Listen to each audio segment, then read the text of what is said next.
Hey folks, welcome back to Only the Best Fantasy Novels. Today I am coming to talk to you about The Hero of Ages, the third book of the initial Mistborn era, and also this is my third time reading this book. So the first time, like most readers, I was completely blown away by the Sandalanche at the end, with just the magnitude and the scope of the climax in this book. Like it just blew my mind, and it made me a diehard epic fantasy fan. It made me, I should say, it reinforced my love for epic fantasy as a genre, and it certainly made me willing to read pretty much anything and everything that Sanderson writes.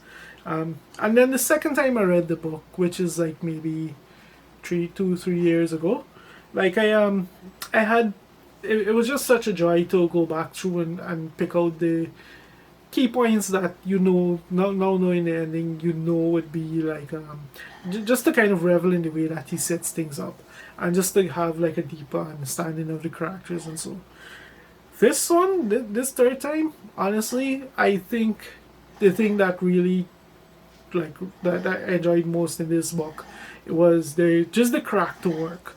Like I was able to appreciate it on a much more deeper level than I was on either of the first two reads. So, what is The Hero of Ages about?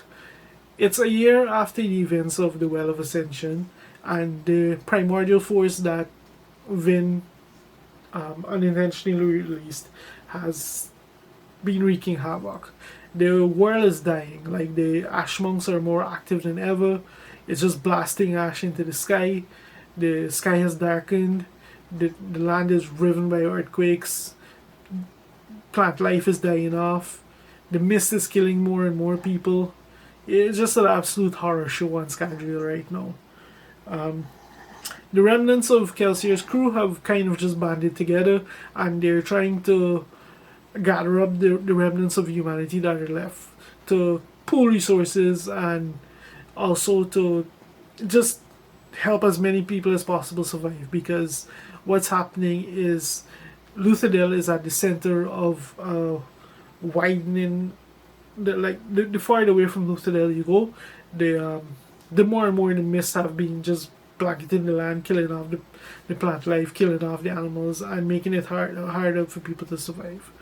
Um, so yeah, that's kind of the situation they're in, and obviously they're pretty much up against a force of nature now, where before they were dealing with very much a human conflict. So the only way they're really going to get out of this, they're going to have to unravel the mysteries at the core, at the heart of their at the heart of the creation of their planet, essentially. So yeah, like the first, like I said earlier, I was just blown away by the ending, but this one, it was really the character work that stood out for me. First and foremost, there was Ellen. So in the first book, we have he was like this idealistic scholar. He was a member of the nobility. He was pretty much just a cog in the machine, but he was dreaming of something more. And then in the second book, we saw him become an idealistic leader who tried to implement all these grand visions that he had. This book, we see Ellen the realist. He will absolutely come and strong arm his way and do what needs to be done to save as many people as possible. And if that means he's seen as a tyrant, as a conqueror, so be it.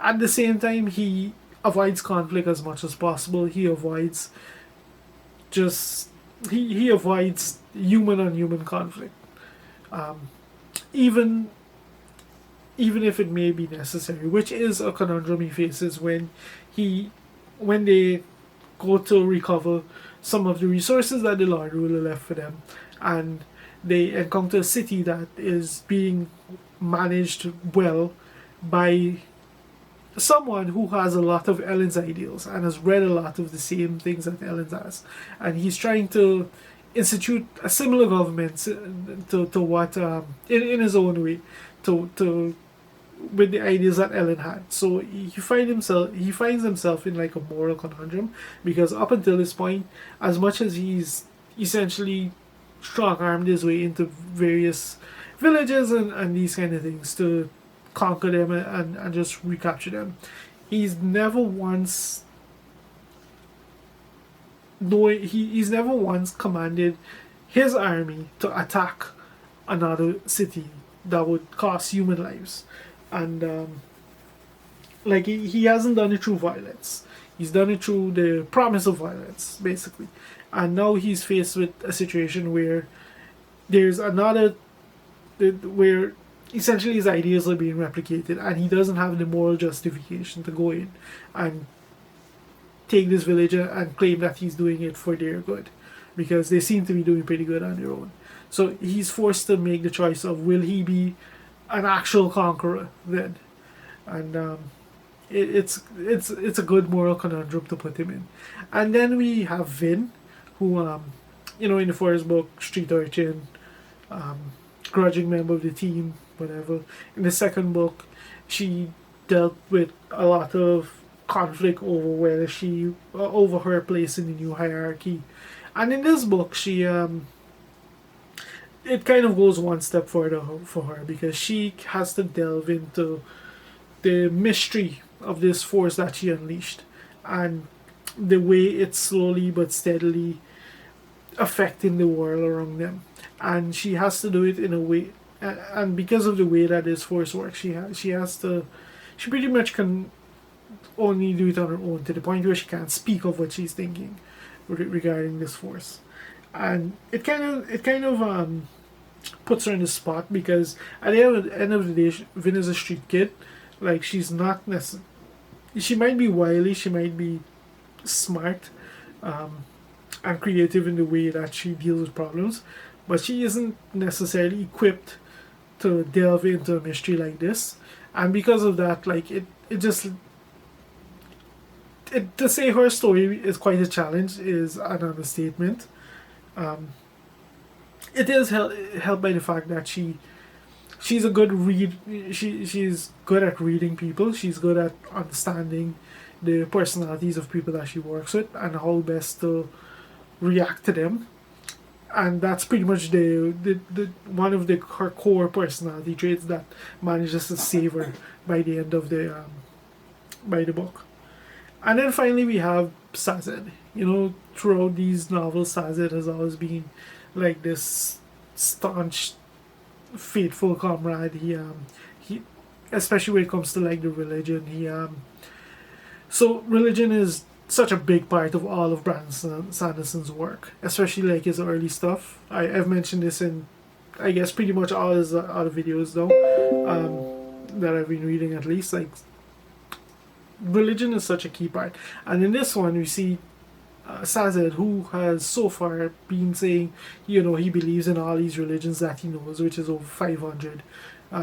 He believes in them all. We see him essentially have a 500-fold crisis of faith, and he starts to go through these religions, trying to find understanding and meaning in their logic and what they preach in these kind of things, as he essentially deals with the trauma of the Battle of Luthadel, where he lost someone quite precious to him. And it sets the stage for how his storyline eventually plays out.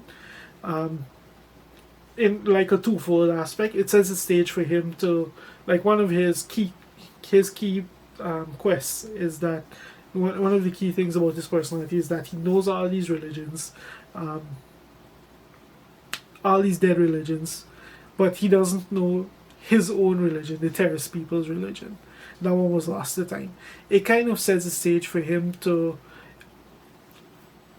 make a discovery in that regard, and also for what eventually where his personal story eventually leads by the end of this novel. It was a nice bit of work, especially like as he goes through these religions, and he kind of drills in, he kind of mentions to whilst assessing them the different things that they focus on. Like when you see how that particular piece comes into effect, like, for me, like, this book, it really drove home just how much Sanderson grew as a writer by this point. Just the level of intricacy he was able to play with over the course of these novels, and just bring together in such an absolutely fascinating and jaw-dropping way. Like, there's a reason why everyone keeps saying, you know, read Mistborn, read Mistborn. When people are talking about which series they would recommend to new readers, like these books are, they just have such great character work. They just have such deep themes running through them, and spectacular plotting. And this ending, even though this is the third time I'm reading it, like it's still just to see the way that everything comes together in the end, it's just absolutely mind blowing. Absolutely mind blowing. Maybe not as impactful as the first time I read it, but still incredible. No matter how many times I've read it. Like, it's a brilliant book, and it's one that, like I mentioned earlier on, it cemented Sanderson as a must-read author for me. He's not without, like, his fiction can be variable quality, and he certainly has published some things that truly didn't deserve to see the light of day. But if he can churn out a book like this every now and then, I'm willing to take the chance with this guy. And yeah, that's pretty much all I have to say about The Hero of Ages. If you've made it this far into the video, thank you very much for watching, and I'll see you next time.